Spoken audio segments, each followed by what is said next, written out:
The sound cracked through the room like thunder. A thick folder slammed onto the polished glass table.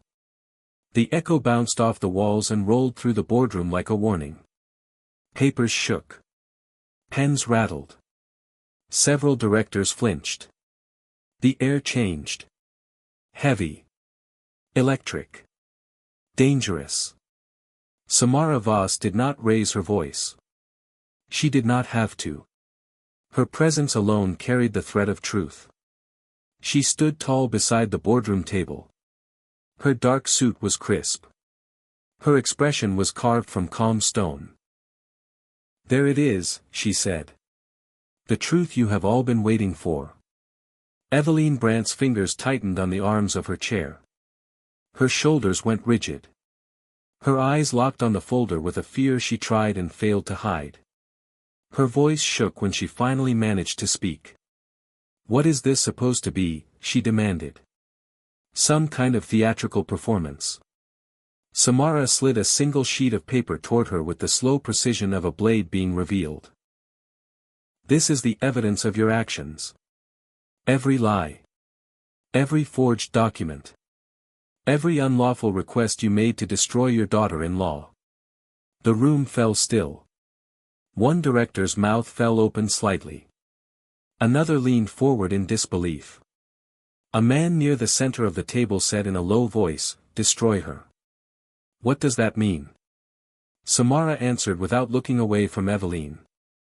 "It means she filed a fraudulent report intended to trigger the immediate deportation of Nayana Silva." A ripple of shock spread through the room.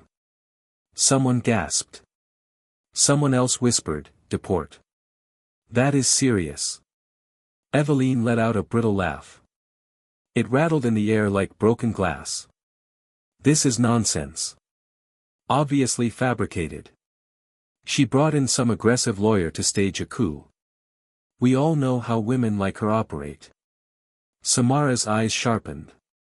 "Women like her." She paused and then continued in a steady voice. "Eveline, the only person in this room who needs a label is you. And the label is guilty." She tapped the next document. "You accessed confidential immigration records without authority." She tapped another page. "You wrote a false violation report." Tap. "You paid an internal clerk to push the case forward and mark it as urgent." The directors exchanged looks of rising horror. One said, "Eveline, is any of this true?" Eveline's jaw clenched. "I will not dignify these accusations. I am the Brandt legacy. I built this company alongside my late husband. I have more right to this board than any outsider." "And yet," Samara said calmly, "you did all of this to remove someone you considered an outsider from your family." There was a long silence. Then a quiet voice, soft but steady, entered the space. It was Nayana. She had been standing behind Samara this entire time. Her hands were clasped in front of her. Her expression was composed but her eyes were filled with something impossible to ignore. Pain. Strength. Resolve. "Why?" Nayana asked. Her voice did not shake. "What did I ever do to deserve this?" Eveline's lips pulled into a tight smile. "You existed."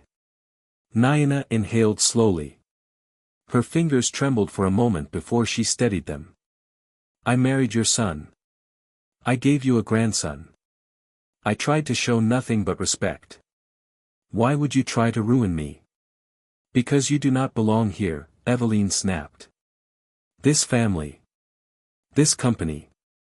This world. None of it was meant for you." Samara stepped between them. "This is exactly why we are here. You targeted her without cause. You attempted to manipulate the government to remove her. Not because she broke the law. But because you never accepted her." Eveline slammed her hand on the table. "She is a nobody. A burden my son foolishly decided to pick up. I simply did what was necessary to protect our bloodline." Nayana blinked once. Twice. Then she spoke very quietly. You wanted to deport me. You wanted my son to watch me disappear. Eveline crossed her arms. He would have recovered. Children are resilient. The room gasped. One director sat back in shock. Another covered her mouth. Samara leaned forward. So you admit it. Eveline's eyes widened in realization. She had walked into the trap. I admit nothing, she spat. I will not be interrogated like a criminal. I built this company from the ground up. Samara opened the next folder. Actually, you did not. Eveline's face lost color. Samara continued, her tone now carrying the weight of a final verdict. You did not build it alone. And you certainly do not own it alone. She placed another document on the table. This is the original partnership agreement. The one you hid from your son.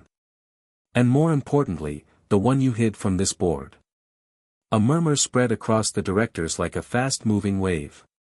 The agreement states that Naina Silva is the legal co-owner of the Brandt Corporation secondary holdings.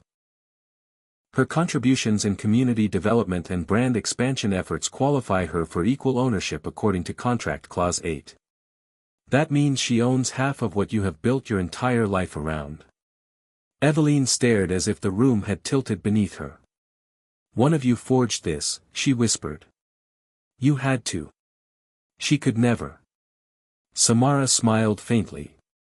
The document was notarized 5 years ago. And stored by your husband's legal advisor. The advisor provided a certified copy. He also provided his testimony that you attempted to have this file destroyed after your husband passed. The room exploded with voices. Impossible. She tried to alter the record. This is a serious breach of trust. Eveline's voice finally cracked. This is a conspiracy. She seduced my son to steal this family. She planned all of this. Naina stepped forward. Her voice was heartbreakingly calm. I did not plan anything. I loved your son. I built a life with him. I raised a child with him. And I suffered silently for years because I wanted peace. You treated me like a thief when all I ever wanted was a family. Eveline pointed a shaking finger at her. You are a parasite. Samara snapped sharply. Enough. The word hit the room like a command. Samara straightened her shoulders and addressed the board. We have brought forward evidence of misconduct, targeted harassment, unlawful data access, and attempted fraud. Every item in this folder has been verified by an independent investigator. Each action Eveline Brandt committed puts this company at legal risk. A director cleared his throat. We will need to vote. Eveline backed away from the table as if she felt the walls closing in. You cannot do this. I am the Brandt name. Samara looked directly at her. And you used that name to hurt innocent people. The vote began. Each director raised a hand. One by one. Every hand. Unanimous. Eveline Brandt is hereby removed from her executive position effective immediately and stripped of her decision-making authority. Eveline's mouth trembled. Her eyes darted around the room searching for support. She found none. She tried to speak but no sound came out. She collected her purse with stiff fingers. She turned toward the door. Her steps were unsteady. Her breathing ragged. She did not look at Naina. She did not look at Samara. She left without a word. And the silence she left behind screamed louder than any accusation she had ever thrown. Samara exhaled softly and turned toward Naina. It is over, she said. But it was not. Not yet. Not emotionally. Not spiritually. Not in the ways that mattered. The directors slowly rose from their chairs. They murmured among themselves about the severity of the situation. Some approached Naina with apologetic glances. Some simply left. When the room finally emptied, only two people remained. Naina and Dorian. He stood near the window, his shoulders heavy, his face pale. The city lights glowed behind him. His eyes were filled with something that made Naina's heart twist in a way she wished it did not. He whispered, "I did not know." Naina did not speak. He walked closer. "I did not know she would do this. I knew she disliked you, but I never imagined this. I never believed she could reach that far." Naina looked at him for a long moment. Her voice was soft, but it carried weight. "You did not want to know." He closed his eyes, his face tightening in pain. "You are right. And I am sorry." Silence stretched between them. A silence made of years of quiet wounds.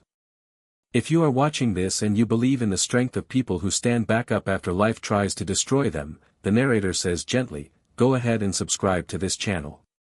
Your support helps stories like this reach more hearts. Dorian's voice returned. "I should have protected you." "Yes," Naina said. "You should have." He swallowed hard. "I want to fix this." She shook her head slowly. "Fixing me is not what you need to do. Fix yourself. Fix what made you silent. Fix what made you afraid to stand up for your own family." His eyes filled with regret. "I will." She turned away from him and walked toward the door. Her steps were steady. Her breathing finally felt like her own. As she reached the exit, she paused and spoke without looking back. "I need space." Dorian nodded, even if she could not see it. "Take all the time you need." She stepped out. She did not look back. The moment the door closed behind her, the weight of the entire day began to settle on her chest. Her breath came out shaky for the first time. Her legs weakened. She pressed her hand against the wall in the hallway. For a moment she felt the echo of the detention center. The cold. The fear. The silence. Then she inhaled deeply. She stood straighter. She had survived worse. She walked out of the building and into the evening air. The sky was a deep violet. The city lights flickered like stars on the ground. Her phone buzzed with a message. It was from Samara. "We are not finished. Meet me tomorrow. We need to talk about next steps." Naina closed her eyes. A tired smile crossed her lips for the first time in days. She typed back a simple response. "Thank you." She put the phone away and started walking toward the street. Her mind drifted to Reef. His face. His small hands. His drawings. His laughter. His fear. Her heart tightened. She whispered into the night, "I am coming home, my love." A taxi stopped beside her. She got in. As the car pulled away, she stared out the window, watching the city pass by in blurred streaks of light. Her reflection looked back at her. Still. Strong. Unbroken. She whispered to herself, "This is only the beginning." Soft music played under the narration as the screen fades slightly. If you are still here listening to this story, remember to like this video and leave a comment. It helps the channel grow and allows us to bring you more stories filled with courage, hope, and healing. The taxi turned onto a quieter street. Naina leaned back in the seat. Tomorrow would bring more battles. But tonight, she was free. And that freedom was the first breath of a new chapter. The taxi moved through the quiet evening streets. Street lamps flickered softly against the windows. The city felt different tonight. Calmer. Slower. As if it was giving her space to breathe. Naina rested her forehead against the cool glass. Her reflection looked back at her. Her eyes were tired, but there was something else in them now. Something she thought she had lost in the detention center. Hope. She closed her eyes for a moment. She let the rhythm of the moving car steady her heartbeat. Her body still felt heavy from everything she had endured. The cold metal benches. The harsh fluorescent lights. The uncertainty. The fear. But she was going home. As the taxi pulled up outside her apartment building, she felt her throat tighten. She paid the driver and stepped out slowly. The familiar scent of the hallway greeted her as she walked toward her door.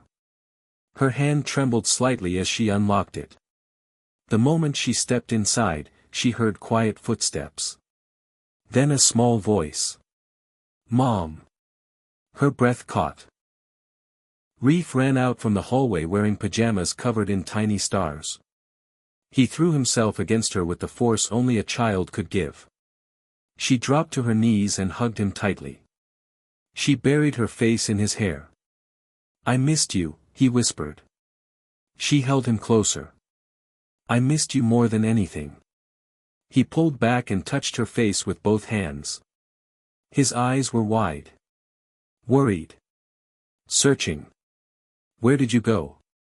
Why did you not come back? Grandma said you were busy." Naya's chest ached sharply. She hugged him again. "I am here now. I am home."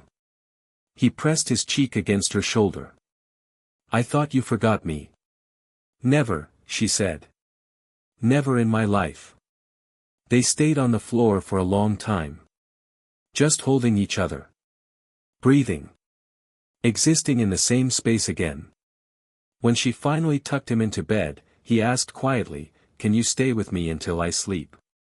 She smiled softly. "Of course." He held her hand until his eyelids grew heavy. When his breathing steadied and his body relaxed, she placed a gentle kiss on his forehead and stood. She walked back into the living room. The quiet of the apartment suddenly felt enormous. She exhaled slowly. As she sank onto the couch, her mind drifted to the hours that had changed everything. She knew sleep would not come. Not yet. Her mind replayed the day she was taken. The sirens. The officers. The van. The cell. The walls that listened to every fear and offered no comfort. She let her head fall back against the couch. She whispered to herself, "How did my life come to this?" Her eyes closed. The memory pulled her back. Into the darkness. Into the cold. Into the beginning. The day the knocking came. She was standing at the kitchen counter, slicing strawberries. The knife moved smoothly. The bowl beside her was half filled with bright red slices. Reef sat behind her, humming to himself while coloring. She remembered how peaceful the morning felt. Then the engines arrived. The dark vans. The synchronized movements. The pounding on the door. She could still hear it. It still vibrated through her bones. She remembered opening the door and seeing the woman with the clipped badge. Director lines. Sharp. Expressionless. Cold. "We need you to come with us." Nayana had tried to stay calm. She had followed every rule. Every instruction. Every requirement. She knew she had done nothing wrong. But she also knew someone wanted to make it look like she had. Her mother-in-law. Eveline Brandt. A woman who never hid her hatred. A woman who lived her life as if Nayana had stolen something from her by simply marrying her son. The memory of that day pulled her deeper. She saw herself walking out of the apartment. She felt the wind on her face. She saw Reef watching through the window. His small hand pressed against the glass. His eyes filled with confusion and fear. She swallowed hard. The memory still hurt. The officers led her to the van. They shut the door. Everything went dark. The scent inside the van was metallic. Cold. Unforgiving. She sat with her hands folded tightly in her lap. She refused to show fear. But her mind raced. What if she never came back? What if Reef watched the window every night waiting? What if they took her away without letting her explain? One of the agents in the front seat looked back at her. Do you know who filed the report? She remembered saying, I have a guess. Because she did. Eveline. Always Eveline. The woman who never understood that power loses its meaning when used for cruelty. The woman who believed her wealth and name allowed her to decide who stayed and who vanished. As the memory deepened, Naina's breath trembled. She saw the detention center again. The metal bars. The cold walls. The echo of other women crying softly in the night. She felt the weight of the processing room. The officer with tired eyes. The fingerprinting. The photographs. The way he said, you will get your call eventually. That single word felt like a sentence. Eventually. She had been placed in a cell with women who looked hollow. Women whose lives had paused without warning. Women whose names were stripped down to numbers. She remembered sitting on the lower bunk. Staring at the springs above her. Holding her breath so she would not cry. Then they moved her to another cell. A darker one. With unfamiliar faces. Voices she could not understand. Hopes that felt too fragile to hold. Her throat tightened as the memory sharpened. The next morning. The metal doors sliding open. An officer saying, you have a call. She rushed to the phone. Her hands shook. She dialed Dorian's number first. Voicemail. She dialed again. Voicemail. She felt something break inside her. The man she loved. The man she believed was her home. The man who held her heart in the quiet moments of their marriage. He did not answer. She dialed her lawyer. He answered immediately. What happened? They took me, she whispered. Her lawyer paused. Then said, I am calling someone who can move faster. Hold on. Someone will come for you. She did not know then that this phone call was the beginning of her life changing forever. Her body softened as the memory shifted. She saw herself sitting on the metal bench, exhausted and numb. Then a guard appeared outside the bars. You have a visitor. She walked into a small room. There were fingerprints on the glass divider. A telephone attached to the wall. A chair. Too much silence. On the other side of the glass sat a woman she had never seen before. A woman dressed in a deep navy suit. Her hair pulled into a perfect twist. Her expression was sharp but not unkind. The woman lifted the phone. Naina lifted hers. My name is Samara Voss. Naina remembered her confusion. Who are you? Your lawyer called me. Samara paused. I will be taking over your case. Naina frowned. I already have a lawyer. He is good. Samara's voice was calm. But I am better. Naina blinked. Why do I need better? Samara slid a folder toward the glass. Because the person who filed the report did not just make a complaint. They built a false narrative. And they had access to private information. Naina felt her heart stop. She did this. Samara nodded once. Yes. And I am getting you out today. Today. Naina's voice cracked. Yes. How? Samara smiled faintly. Proof. Naina remembered the way her body trembled. The way her hope felt fragile but rising. Samara spoke again. And when you walk out of here, we will not only clear your name. We will dismantle the person who tried to destroy you. The call ended. The guard escorted her back. Hours later the cell door opened. Naina stepped into the hallway. She saw Samara standing there with 3 officers behind her. The officers looked like they had been professionally humbled. Samara said, "Let us go." They stepped into the evening air. Samara opened the passenger door of her car. Before starting the engine, she handed Nayana a thick envelope. "What is this?" "Proof," Samara said. "Proof that your mother-in-law accessed your private records. Proof that she falsified the report. Proof that she has been monitoring your life for months." Nayana felt her breath shake. "And that is not all." Samara opened another folder. "This is the original partnership contract between you and your husband. The one Eveline tried to bury." Nayana stared at the document.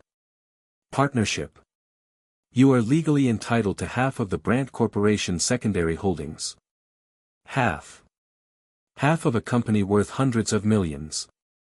Nayana had felt the world tilt beneath her.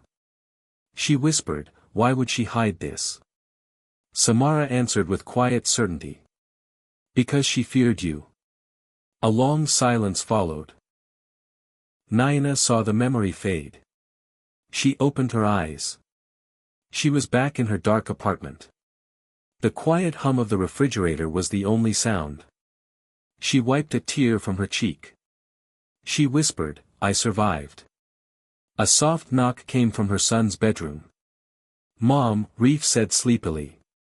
"Are you still here?" Nayana walked to the room and opened the door. Reef blinked at her. His hair messy. His voice soft. "I thought you left again." She shook her head. "I am not going anywhere." He reached out his arms. She lifted him gently and held him close. "Sleep," she whispered. "I am right here." She rocked him until he drifted off again. Then she placed him on the bed and tucked the blanket around him. After leaving his room, she walked back to the couch. She sat quietly for a long time. The city outside her window never stopped moving. But her home, for the moment, felt still. She whispered, "How do I move forward from this?" The question lingered. And then her phone buzzed. A message from Samara. "We need to meet in the morning. There is more you need to know." Nayana exhaled slowly. There was always more. Always another truth waiting. She stood and walked into the kitchen. She poured herself a glass of water. The cool liquid steadied her nerves. She leaned on the counter and looked at the quiet apartment. Toys near the sofa. Reef's shoes near the door. The drawing he had left on the fridge. A house with a garden. A small boy. A tall woman. Me and Mama forever. Tears gathered in her eyes. She whispered, "Forever." She took the drawing gently from the fridge and held it against her chest. As the camera metaphorically draws close, the narrator speaks softly to the viewer. If you are listening to this story and it has touched you in any way, take a moment to like this video. Your support helps this channel grow and helps more people find stories that give hope. And if you want to hear the next chapter, subscribe so you never miss a moment. Morning sunlight touched the edges of her curtains. She had not realized the night had passed. She set the drawing down, changed clothes, and prepared for the meeting with Samara. The next day was going to open doors she did not know existed. Doors to truth. Doors to her own strength. Doors to a future she had never imagined she would need to fight for. And so began the next chapter of her life. A chapter she was finally ready to face. Morning arrived with a quiet gray sky stretching over the city. A thin mist hung above the streets, softening the edges of buildings and muting the usual noise. Nayana stepped outside her apartment with a small bag and her keys in hand. She took a deep breath and let the cool air fill her lungs.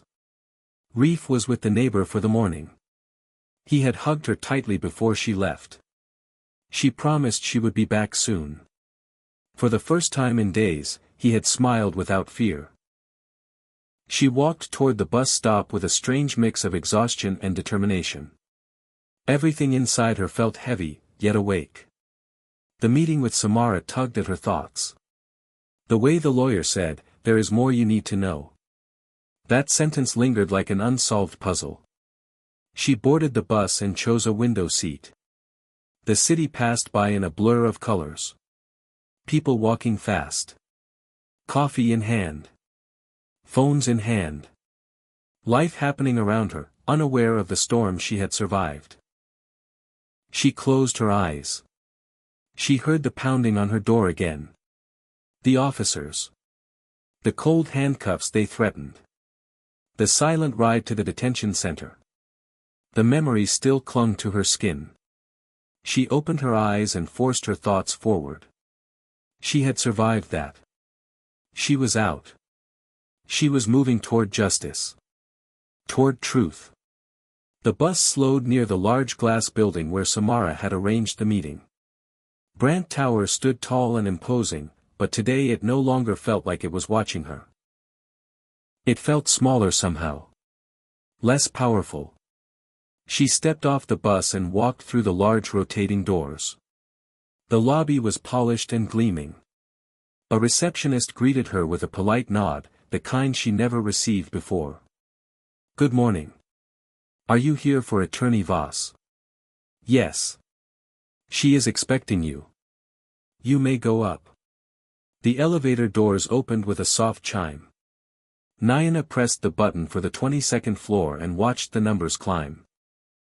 When the doors opened, Samara was standing by the windows, overlooking the city. Her posture was straight, her hands resting in front of her, her presence commanding. Samara turned slowly. "You made it." "Yes." "Come," Samara said. "We have work to do." They walked into a large office with a long table covered in files. Documents. Evidence. Printed emails. Phone logs. Transaction history. Surveillance records. Everything meticulously organized. Samara gestured for her to sit. "You need to see this." Nayana sat and waited. Her heartbeat picked up. Samara opened a folder. "What I am about to show you will explain everything.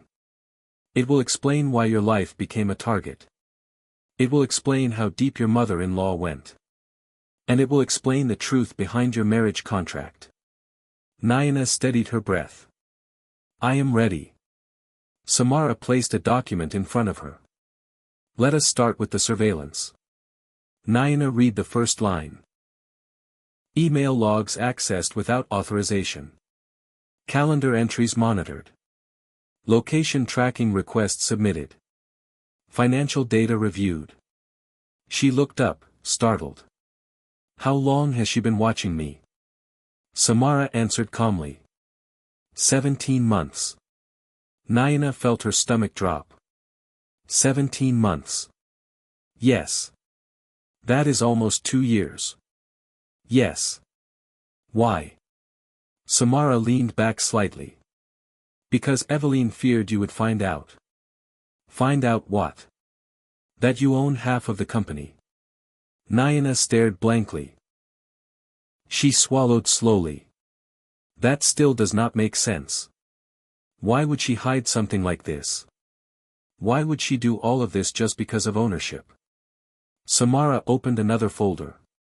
"You need to understand Eveline. This company is everything to her. Not just wealth. Identity. Influence. Power. She built her reputation around the idea that she was the core of this empire. But the real partnership, according to the original contract, belonged equally to her late husband. And he clearly intended for his son's wife to inherit that. Nayana sat still, letting the words sink in. Why would he do that? Samara gave a small nod. Because he admired you. What? Yes, Samara said. Your father-in-law saw your work. Your community programs. Your charity events. Your counseling circles. Your ability to connect with people. He believed you had a skill the brand needed. Humanity. Nayana felt her lips part in shock. He never told me that. Samara sighed softly. He did not have the chance. He passed before you knew. A quiet sadness settled in the room. Nayana whispered, he believed in me. Yes. Deeply. And she wanted to erase me because of that. Samara nodded. Correct. Nayana slowly rubbed her hands together, absorbing the truth. She hated me that much. She feared you, Samara corrected gently. Fear makes powerful people do irrational things. Another memory surfaced. The engagement party. The empty chair where Eveline was supposed to sit. The message she sent instead. He will realize soon enough what a mistake he is making. At the time Nayana tried to ignore the sting. She believed love could eventually soften resistance. She was wrong. Samara continued flipping through pages. She monitored you closely. When you became pregnant with Reef, she increased her surveillance. She believed your presence in the family was growing too permanent. When you moved into your new home, she pushed even harder. Nayana's voice shook. And Dorian never knew. No, Samara said. He did not. Why not? Samara sighed again. Because Eveline went to great lengths to hide her actions. Even from her own son. She convinced him she was simply managing the company's security protocols. Nayana looked away. He trusted her. Yes. Too much. There was a long silence. Samara continued, now let us talk about your residency. Nayana braced herself. Eveline filed a report stating that you entered the country with falsified documentation. That is a lie. We know, Samara said. But the way she filed it made the claim appear legitimate enough for the authorities to act. She included details that only someone with high-level access could know. That is how she got the removal request approved. Nayana's jaw tightened. She tried to separate me from my son. Yes. She tried to have me taken away permanently. Yes. Nayana clenched her hands into fists. I will never forgive her. Samara nodded. You do not have to. But you do need to understand her motives if we are going to protect your rights. Samara opened another file. This one is important. It is the company expansion proposal you submitted 2 years ago. The one she rejected. Nayana blinked. That was a simple proposal about community outreach. It was nothing special. Samara shook her head. It was visionary. You suggested creating programs that connected the brand to underserved communities. You wanted to offer training, creative workshops, and access to resources. Nayana frowned. I only wrote that because I saw how people struggled. I wanted to help. Yes, Samara said. And your father-in-law saw it too. He took your ideas and integrated them into the company's long-term philanthropic plan. That became the legal basis for adding you to the partnership contract. Nayana stared in disbelief. My ideas helped build this company. Yes.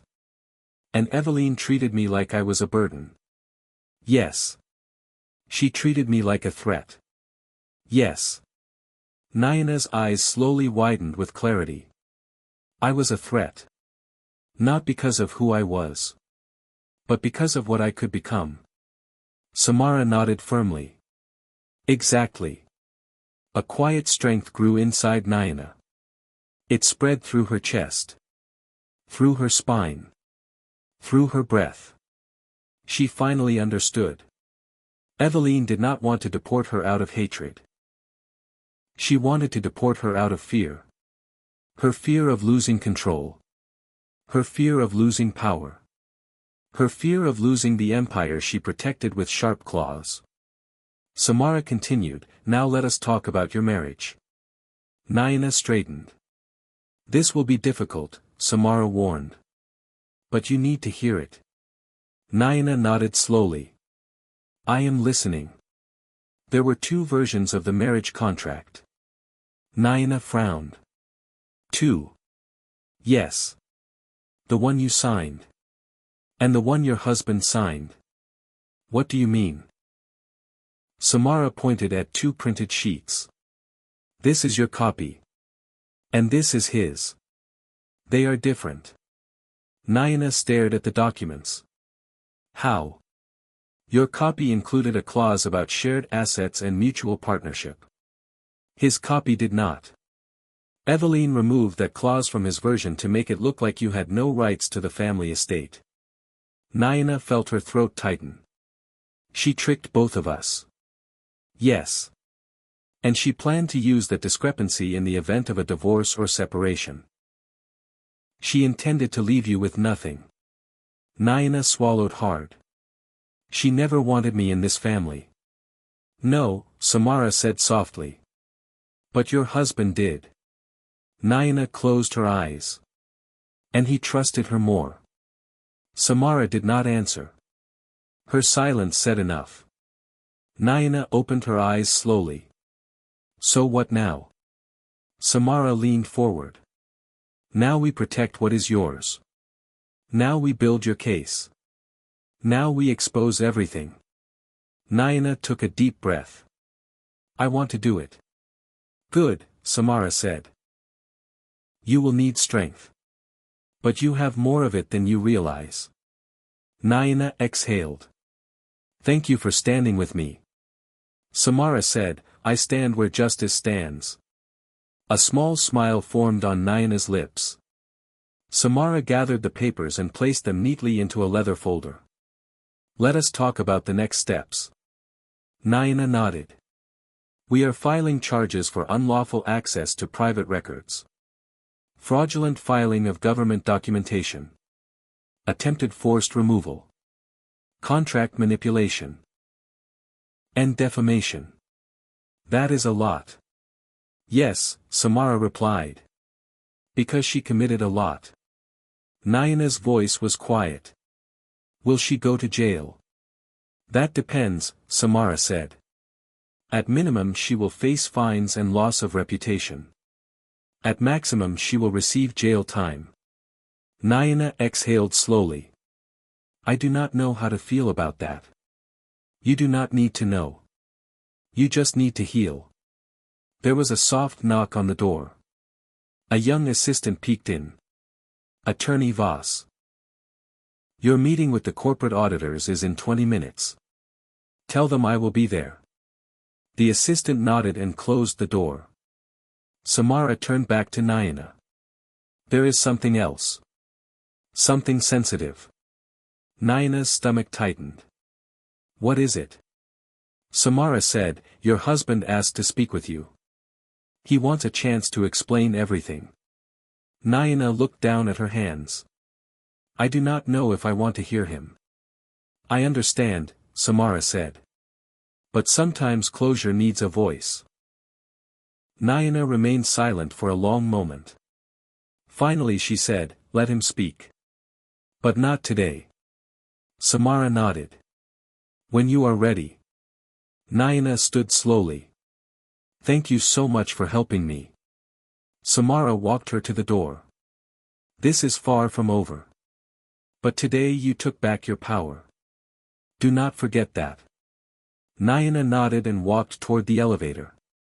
As she rode down to the lobby, her thoughts swirled around the truth she learned. Her father-in-law believed in her. He valued her ideas. He saw potential in her soul. And Eveline hated that. The elevator doors opened. She walked into the busy lobby. The world outside looked the same. Cars passing. People rushing to work. Coffee shops opening. But inside her everything had shifted. She stepped outside and looked up at the sky. The clouds were moving apart. A few rays of sunlight broke through. Her phone buzzed. A message from Dorian. Please. Let me talk to you.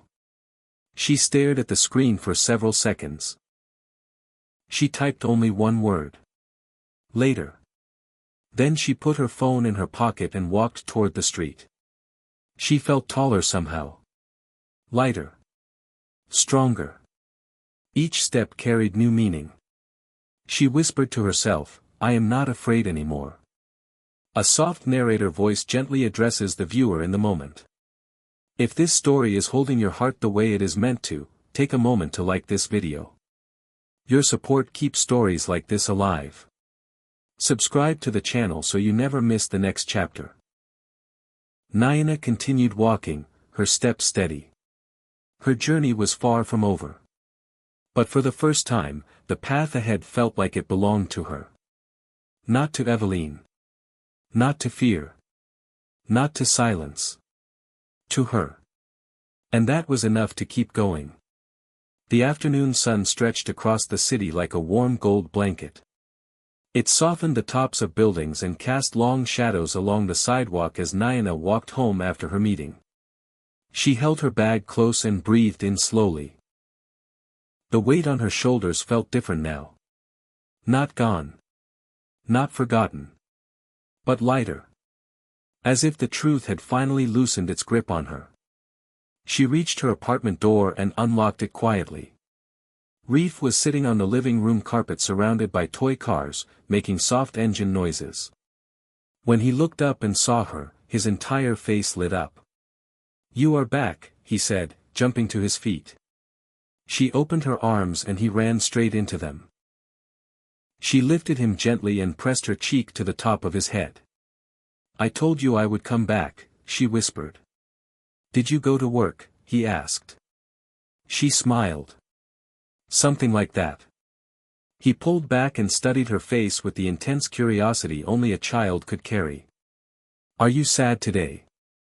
No, she said softly. Not today. He nodded as if he understood something deeper. Children often did. He grabbed her hand and led her to the couch. Come sit. I made a road for my cars. She followed him and sat beside his project. He drove a small blue car across the path he created with blocks.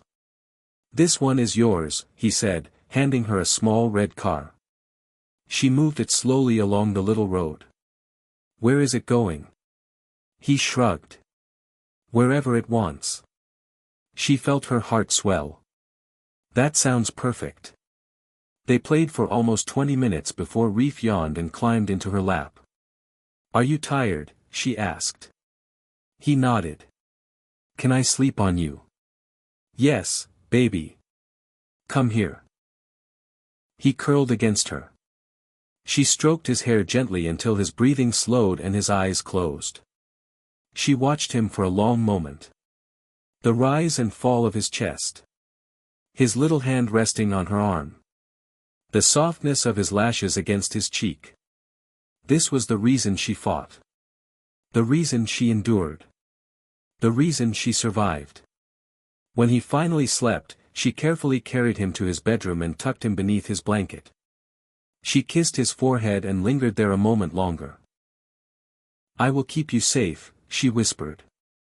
After closing his door softly, she walked back to the living room and sat on the couch. For a moment she simply stared at the walls.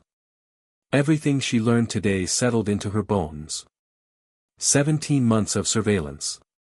2 versions of her marriage contract. A company she unknowingly helped build. A father-in-law who saw potential in her. A mother-in-law who feared her. And now, everything would change. Whether she wanted it or not. Her phone buzzed. A message from Samara. There is news. Call me when you are free. Nayana swallowed, stood, and stepped into the kitchen. She dialed the number. Samara answered immediately. Nayana. What happened? I have updates. Important ones. Are you alone? Yes. Good. Listen carefully. Nayana braced herself. Samara said, Eveline is planning to leave the country. Nayana blinked. Leave? Yes. Why? Because she knows the investigation is moving quickly. She also knows that fleeing will make her look guilty. But she still believes running will buy her time to regroup. Naina's voice tightened. Can we stop her? Yes, Samara said. We already have. The authorities put her name on a travel alert. She will not be allowed to leave. Naina exhaled. Thank God. That is not all, Samara added. Naina felt her body stiffen again. What else? There is a second case being prepared. One concerning her attempt to alter corporate ownership documents. That could carry serious penalties. Will the board support that? They will, Samara said. Because what she did was not just cruel. It was illegal. Naina felt a chill move through her. And there is one final thing you should know, Samara continued. Someone from inside her circle is talking. Talking. Yes. A former assistant. Naina frowned. Why now? Guilt. Fear. Pressure. It does not matter. She confirmed everything we suspected. She provided receipts. Conversations. Screenshots. Everything. Naina leaned against the counter to steady herself. Everything. Yes. Naina closed her eyes. A tear slid down her cheek, not from sadness, but relief. Thank you. Samara's voice softened. This is justice, Naina. Slow. Heavy. But real. After a quiet moment, Samara asked, do you want to hear the rest? Yes. The assistant said Eveline never hated you because of your background.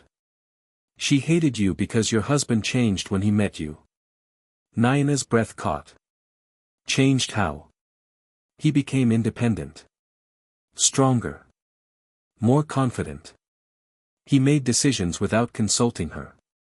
He started to question her control. Naina felt something warm settle in her chest. I did not know that. Eveline believed you were a threat to her influence. So she acted. And kept acting until it spiraled into this mess. Naina exhaled slowly. She was willing to ruin everything to maintain control. Yes, Samara said.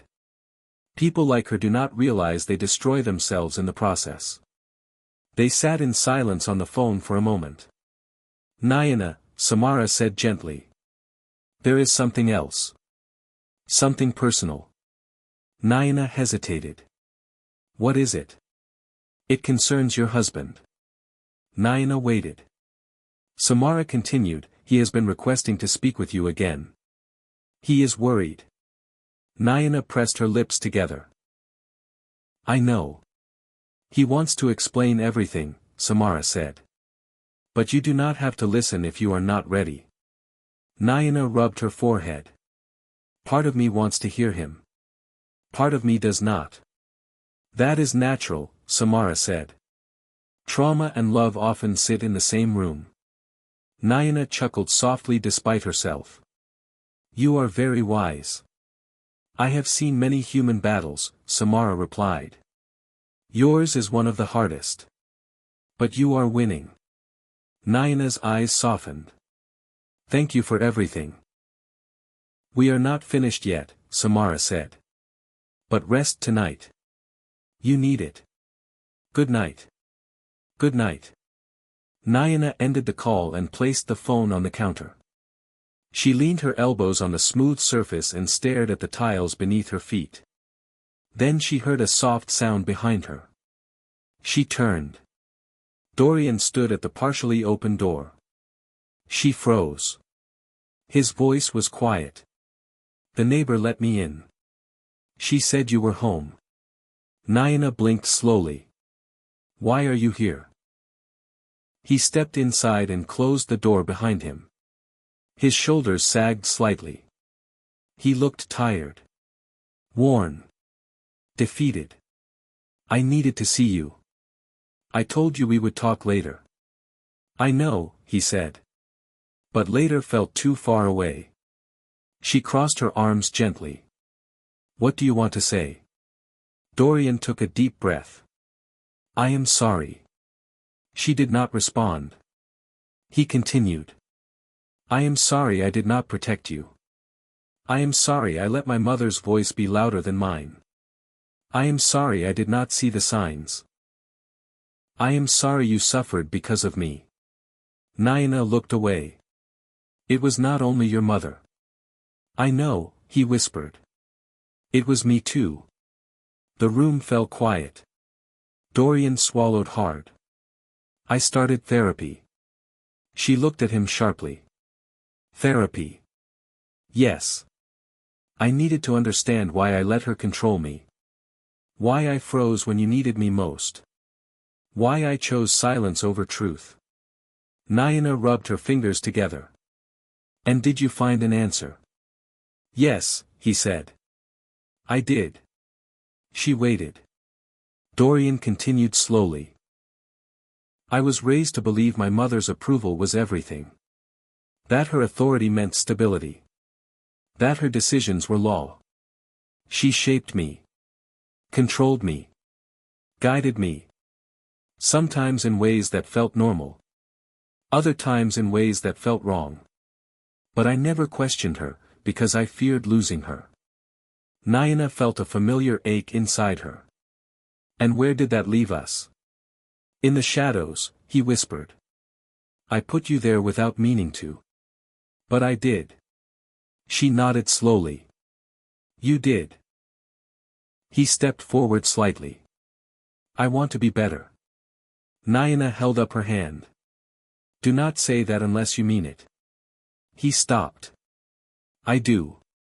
She looked at him for a long moment. Words are easy. Change is hard. I know. She sat down on the couch slowly. He sat a few feet away from her. For a moment neither spoke. Finally she said, do you know what the hardest part was? He looked at her. No. It was watching you stand beside her. Watching you let her speak for you. Watching you disappear when I needed you to stand. Dorian lowered his head. I hate myself for that. You should not hate yourself. You should learn from it. He looked up. I am trying. She nodded gently. Trying is a start. He leaned back slightly. What do you want me to do now? Fix what is broken in you, she said softly. Not for me. For our son. And for your future self. He closed his eyes. I will. She stood slowly. This is all I have for today. He nodded and rose to his feet. May I see Reef? He is sleeping. Dorian swallowed. Tell him I love him. I will. He walked toward the door. Before he opened it, he turned. If there is room for me in your future, even a small room, I will work every day to earn it. Naina did not answer. He left quietly. As soon as the door clicked shut, she exhaled deeply and let her back slide down the wall until she was sitting on the floor. Her emotions twisted inside her. Anger. Grief. Sadness. Love. Fear. Compassion. All tangled together. She covered her face with her hands and let out a slow breath. A narrator voice enters softly. If this story is touching your heart, do not forget to like this video. It helps the channel grow and brings more stories of hope to more people. And if you want to stay connected to the story, subscribe so you never miss what comes next.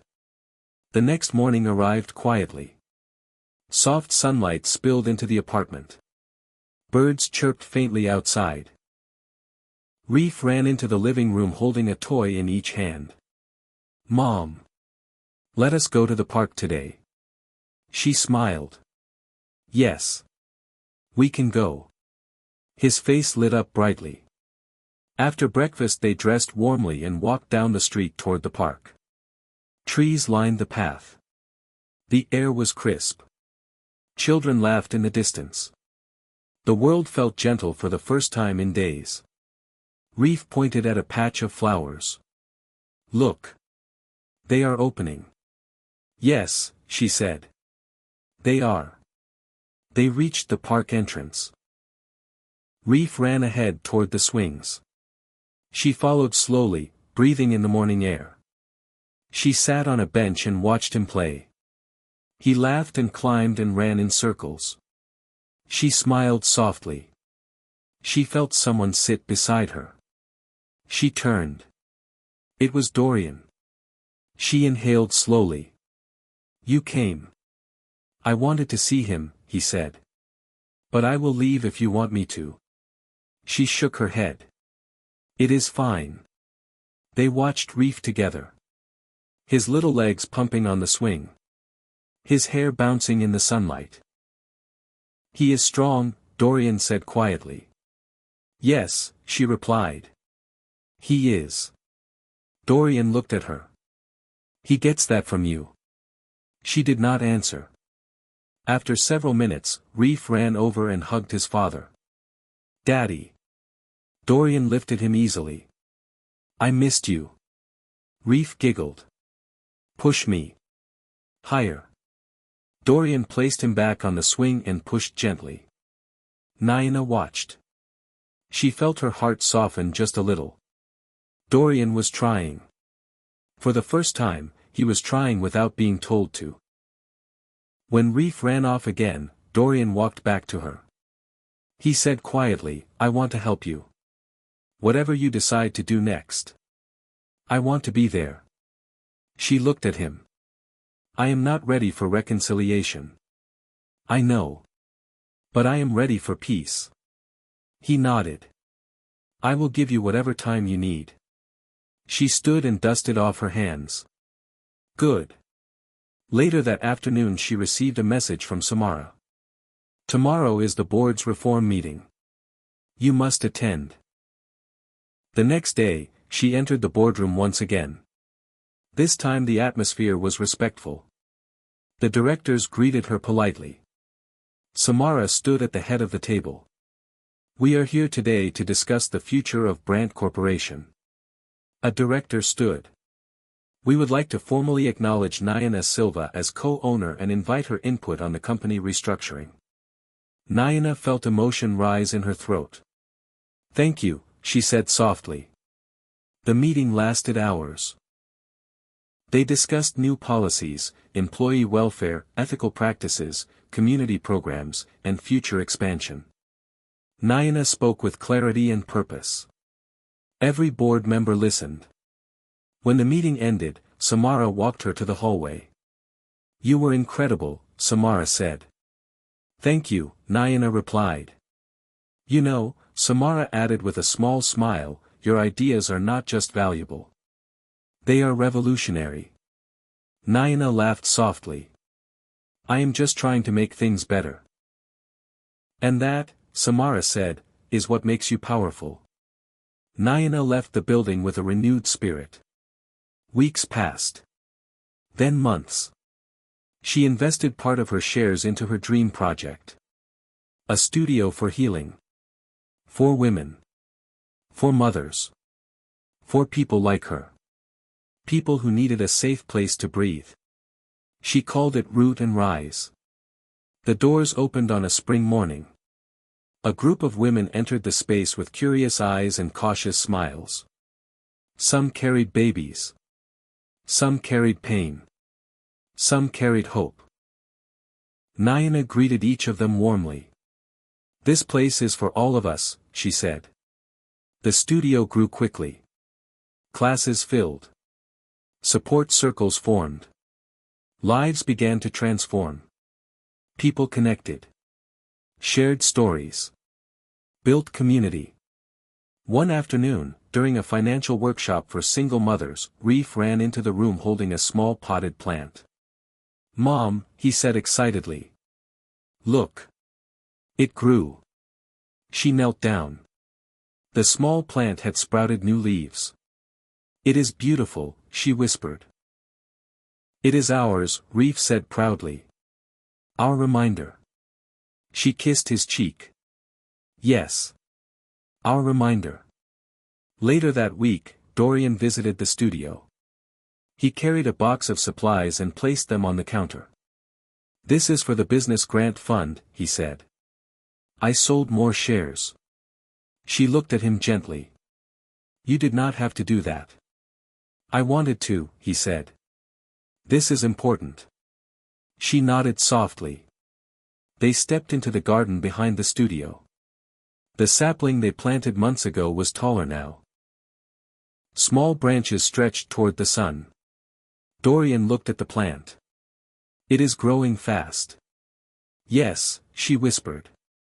"It is." He looked at her with quiet vulnerability. "Is there room for me in this life you are building?" She hesitated. The air between them softened. Her heart felt both fragile and strong. "There might be," she said finally. "But you have to keep showing up." He nodded. "I will." They stood together beneath the evening light. Reef ran around them laughing. The sapling swayed gently in the breeze. This time, when Dorian reached for her hand, she did not pull away.